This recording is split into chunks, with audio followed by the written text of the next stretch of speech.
اعوذ باللہ من الشیطان الرجیم بسم اللہ الرحمن الرحیم۔ سیرت النبی صلی اللہ علیہ وآلہ وسلم پارٹ 5۔ جب آپ صلی اللہ علیہ وآلہ وسلم کی عمر تقریباً 25 سال کی ہوئی تو آپ کی امانت و صداقت کا چرچا دور دور تک پہنچ چکا تھا۔ حضرت خدیجہ رضی اللہ عنہا مکہ کی ایک بہت ہی مالدار عورت تھیں۔ ان کے شوہر کا انتقال ہو چکا تھا۔ ان کو ضرورت تھی کہ کوئی امانت دار آدمی مل جائے تو اس کے ساتھ اپنی تجارت کا مال و سامان ملک شام بھیجیں۔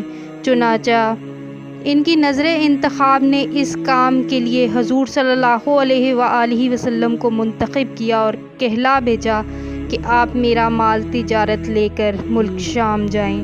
جو معاوضہ میں دوسروں کو دیتی ہوں آپ کی امانت و دیانتداری کے بنا پر میں آپ کو اس کا دگنا دوں گی۔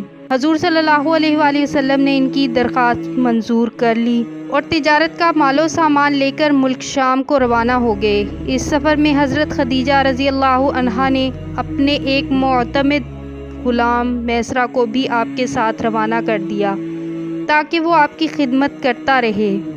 جب آپ ملک شام کے مشہور شہر بصرہ کے بازار میں پہنچے تو وہاں نستورہ راہب کی خانقاہ کے قریب میں ٹھہرے۔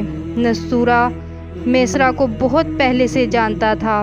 حضور صلی اللہ علیہ وآلہ وسلم کی صورت دیکھتے ہی نستورہ میسرہ کے پاس آیا اور دریافت کیا، اے میسرہ، یہ کون شخص ہیں جو اس درخت کے نیچے اتر پڑے ہیں؟ میسرہ نے جواب دیا، یہ مکہ کے رہنے والے ہیں، خاندان بنو ہاشم کے چشم و چراغ ہیں۔ ان کا نام محمد صلی اللہ علیہ وآلہ وسلم اور لقب امین ہے۔ نستورہ نے کہا کہ سوائے نبی کے آج تک اس درخت کے نیچے کبھی کوئی نہیں اترا، اس لیے مجھے یقین ہے کہ نبی آخر الزماں یہی ہیں، کیونکہ آخری نبی کی تمام نشانیاں جو میں نے تورات و انجیل میں پڑھی ہیں وہ سب میں ان میں دیکھ رہا ہوں۔ کاش میں اس وقت تک زندہ رہتا جب یہ اپنی نبوت کا اعلان کریں گے تو میں ان کی بھرپور مدد کرتا اور پوری جانثاری کے ساتھ ان کی خدمت گزاری میں اپنی تمام عمر گزار دیتا۔ میں تم کو نصیحت اور وصیت کرتا ہوں کہ خبردار، ایک لمحہ کے لیے بھی ان سے جدا نہ ہونا۔ وہ انتہائی خلوص و عقیدت کے ساتھ ان کی خدمت میں لگے رہنا، کیونکہ اللہ تعالیٰ نے ان کو خاتم النبیین ہونے کا شرف عطا فرمایا ہے۔ حضور اقدس صلی اللہ علیہ وآلہ وسلم بصرہ کے بازار میں بہت جلد تجارت کا مال فروخت کر کے مکہ واپس آ گئے۔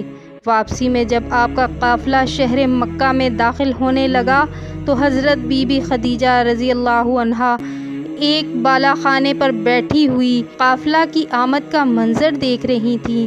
جب ان کی نظر حضور صلی اللہ علیہ وآلہ وسلم پر پڑی تو انہیں ایسا نظر آیا کہ دو فرشتے آپ کے سر پر دھوپ سے سایہ کیے ہوئے ہیں۔ حضرت خدیجہ رضی اللہ عنہا کے قلب پر اس نورانی منظر کا ایک خاص اثر ہوا۔ وہ فرط عقیدت سے انتہائی والہانہ محبت کے ساتھ یہ حسین جلوہ دیکھتی رہیں۔ پھر اپنے غلام میسرہ سے انہوں نے کئی دن کے بعد اس کا ذکر کیا تو میسرہ نے بتایا کہ میں تو پورے سفر میں یہی منظر دیکھتا رہا ہوں اور اس کے علاوہ میں نے بہت سی عجیب و غریب باتوں کا مشاہدہ کیا ہے۔ پھر میسرہ نے نستورہ راہب کی گفتگو اور اس کی عقیدت و محبت کا تذکرہ بھی کیا۔ یہ سن کر بی بی خدیجہ رضی اللہ عنہا کو آپ سے بے پناہ قلبی تعلق اور بے حد عقیدت و محبت ہو گئی اور یہاں تک کہ ان کا دل جھک گیا کہ انہیں آپ سے نکاح کی رغبت ہو گئی۔